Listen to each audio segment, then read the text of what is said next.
Hello, I'm Evgenia, your instructor for this masterclass. I'm a professional watercolorist, Skillshare teacher, and the founder of Magical Watercolor.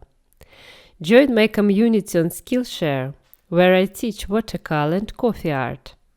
Learn, share, and grow alongside fellow artists from around the world. More info and links on my website at belivar.be. I've been professional artist for many years, focusing exclusively on watercolors. I've always been captivated by the magic of this medium. I started to paint when I was a child, but as I grew, I had no idea how to improve or how to create effect that I wanted. I didn't know any of the techniques or how to use them. Now I've taken part in exhibitions and been fortunate enough to win rewards from such highly regarded organizations as International Watercolor Society, Helvet Art, Light Space Time, Art Show International, and Royal Talents. Watercolor can be challenging to manage for those who start to use this medium, which is why it's my intention to help you to enjoy watercolors and to learn it in an easy and fun way.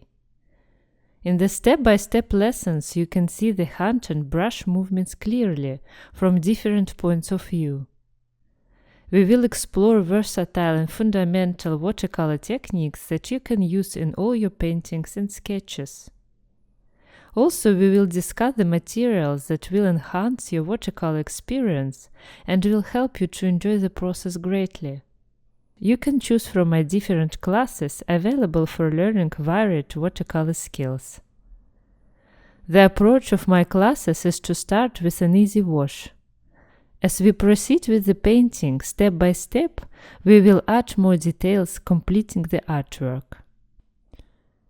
If you have any struggles or difficulties along the way, you can start a discussion and I will read and respond to all your questions. Remember to hit the follow button next to the class title, just below the video. By doing so, you'll stay updated and be among the first to receive updates on my upcoming classes and exclusive giveaways. Also, you can see my latest free watercolor tips and tutorials by following me on Instagram and YouTube.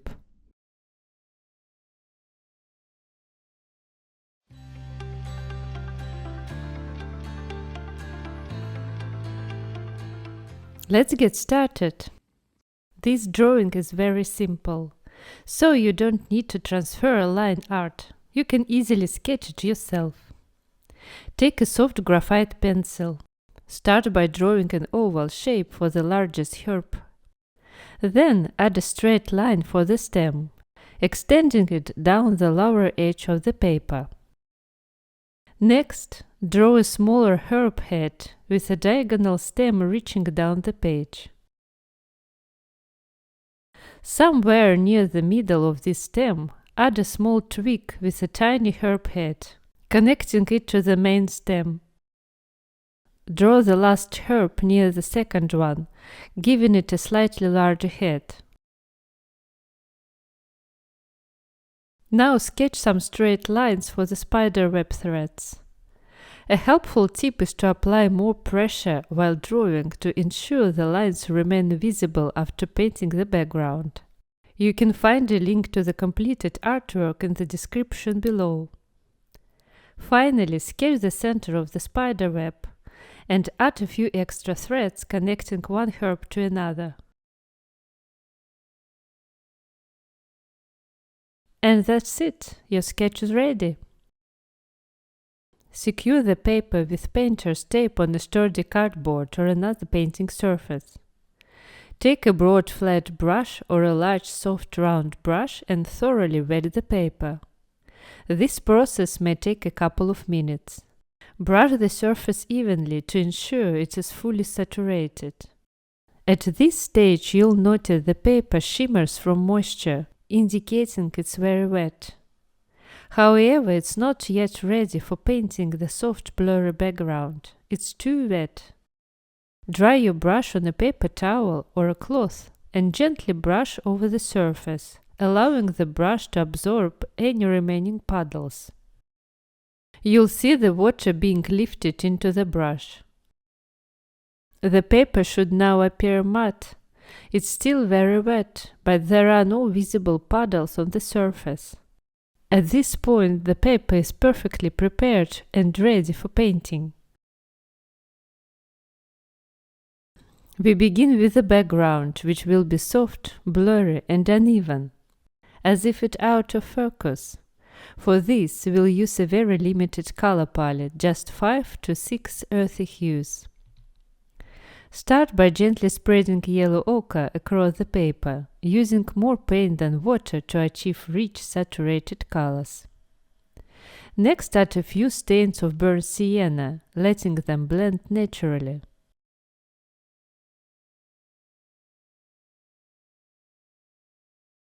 Then mix red-brown or dark brown with a touch of black or dark gray and paint irregular, dark patches across the surface.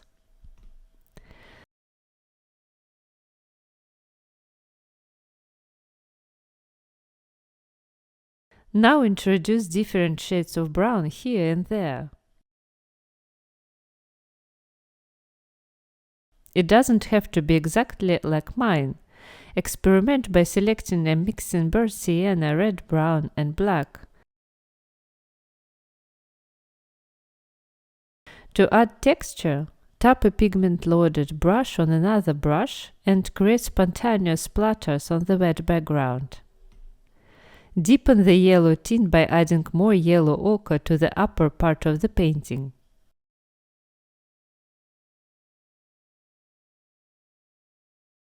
Playfully place small yellow dots in the still wet background, allowing them to blend beautifully with the other colors.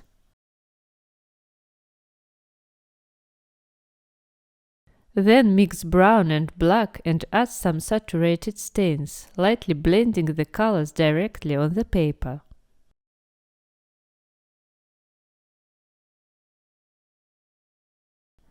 You can continue layering different browns until you are satisfied with the effect. For additional texture, splatter some water droplets by tapping one brush against another.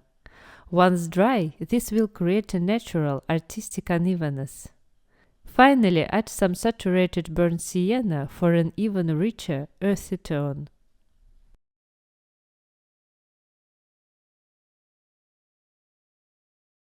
Let's paint the herbs. Let's paint the herbs while the background is still wet. Mix a very dark color using black and brown, and with a fine-tipped brush paint some lines. They will be blurred slightly and blend with the background.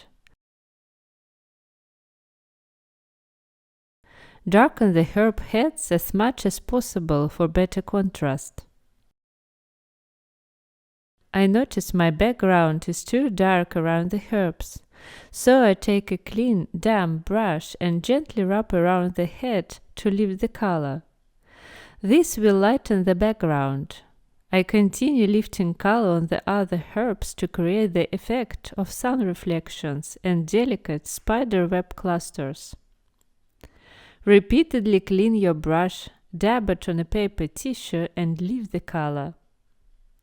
The lightened area will fade slightly on the wet paper, but those subtle variations in the background are exactly what we need. Now add some darker dots to the largest herb head. Using an almost black color with very little water, paint the stem with a fine controlled line.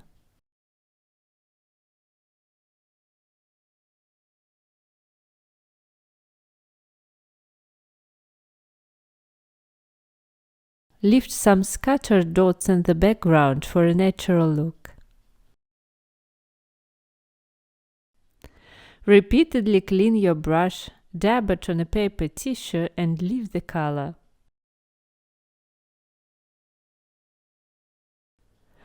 Add touches of yellow ochre to introduce more color variations while the background is still damp. Lighten the head of the smallest herb by lifting some color.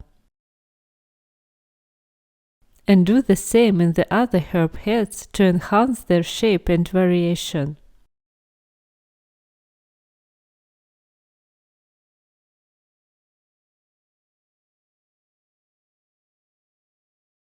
Dry your painting thoroughly with a hair dryer or let it dry completely. Take a highly saturated black-brown mix and using a fine-pointed brush, paint the grass stems with just the tip of the brush for delicate, precise lines. Add details to the herb heads, small elements like tiny twigs to enhance their natural texture.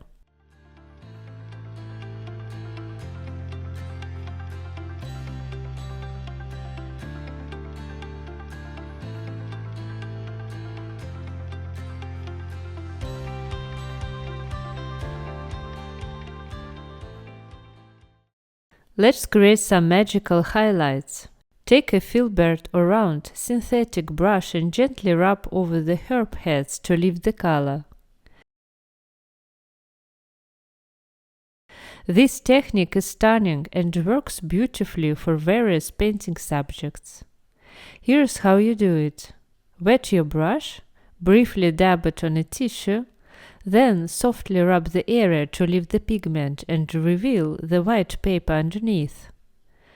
Quickly dab the area with a dry tissue to prevent moisture from spreading on the dry paper.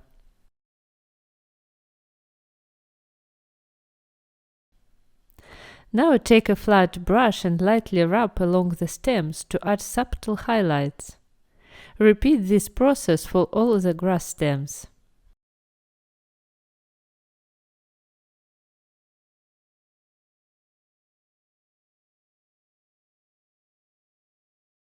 You can use the same technique for the spiderweb threads, which appear thick and woolly, glowing around the herb heads. Rub the brush gently to reveal the delicate white threads.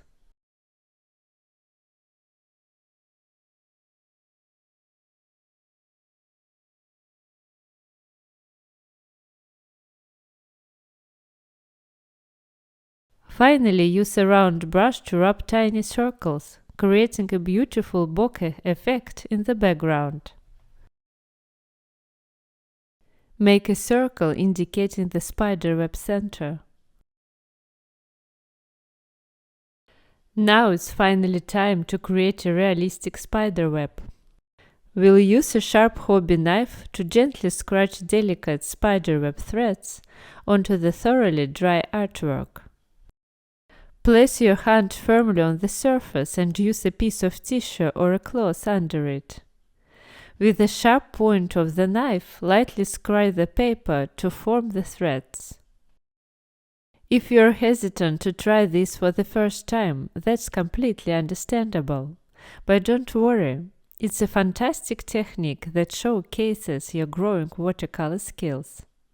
To build confidence, practice on a spare sheet of paper first. The final result is stunning.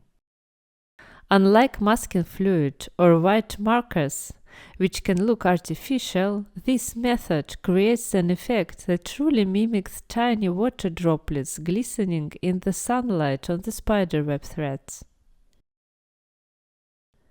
Now let's create the main spiderweb by connecting two herb heads with a delicate thread.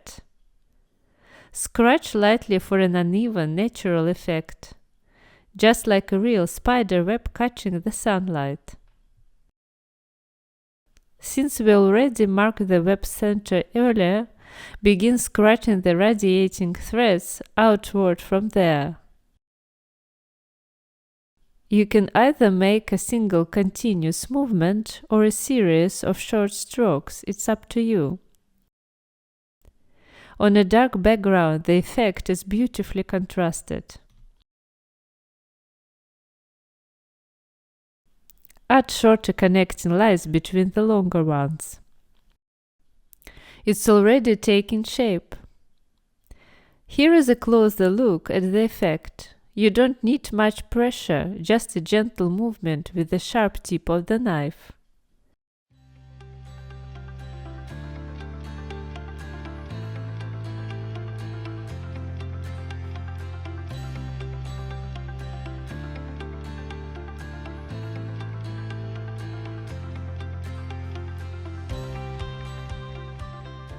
Congratulations on completing this sunny and inspiring artwork.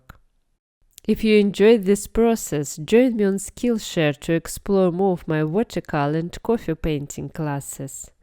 Choose from 11 different classes and learn alongside over 1,500 students. Sign up for a 30-day free trial using the link on belivar.be and let's create together. Also, you can see my latest free watercolor tips and tutorials by following me on Instagram and YouTube.